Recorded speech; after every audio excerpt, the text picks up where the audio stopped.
काँग्रेस कार्यकर्त्यांची या लोकसभेच्या माध्यमातून मीटिंग बोलवली होती। त्या मीटिंगमध्ये आमच्या जिल्ह्यातली काँग्रेस ही संपलेली आहे असं आमच्या नेत्यांनी जाहीर केलं। त्यामुळं आम्ही जिल्हा काँग्रेस कमिटीवरचं काँग्रेस हे नाव पुसून टाकलेलं आहे आणि यापुढे जर विशालदादांच्यावर कोणी अन्याय करायचा प्रयत्न केला त्या अज्ञात शक्तींना सुद्धा या जिल्ह्यातून संपवलं जाईल ही सामान्य कार्यकर्त्यांची भावना झाली आणि ही निवडणूक सामान्य कार्यकर्त्यांनी हातात घेतलेली आहे। कोण हो त्या स्टेजवर गेला त्या स्टेजवर गेला कोणताही फरक पडणार नाही। विशालदादा प्रचंड मताने या लोकसभेला निवडून येणार आहेत आणि विशालदादांनी अपक्ष उभा करायचा निर्णय घेतलेला आहे। त्यामुळं आम्हाला कोणत्याही पक्षाची आत्ता गरज नाही। कसल्याही परिस्थितीत जयश्री वहिनी असतील, विश्वजित कदम असतील, पृथ्वीराज बाबा असतील,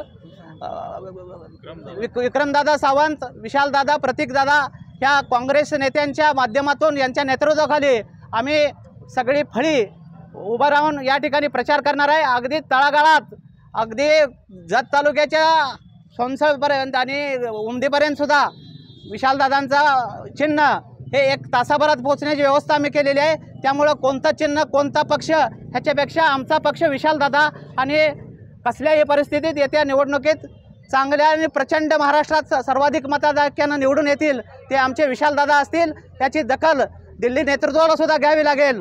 त्यामुळं कोणतीही काळजी कोणी करायचं काम नाही। विशालदादा हे प्रचंड मताने निवडून येतील। त्या ज्यांनी तिकिटाला आडपाट्या गाठला, ज्या पक्षानं आम्हाला तिकीट दिलं नाही त्या पक्षाचं नाव आम्ही पोसायचं आज इथं काम केलेलं आहे।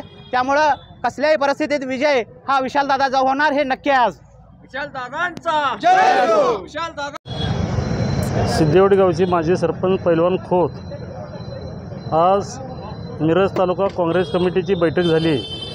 या बैठकीत पूर्ण तालुक्याच्या पदाधिकाऱ्यांनी राजीनामा देऊन आज बरखास्त करायचा निर्णय घेतला आणि जे काँग्रेस कमिटीच्या ह्याच्यावर नाव होतं ते पूर्णपणे पुसून काढलं आहे कार्यकर्त्यांनी। ती विशालदादा हेच आमचा पक्ष आहे। विशालदादाच्या पाठीशी आम्ही सगळी जनता पूर्ण आमची पदाधिकारी जिल्ह्यातली पूर्णपणे निवडून आणायला आम्ही भक्कम आहे।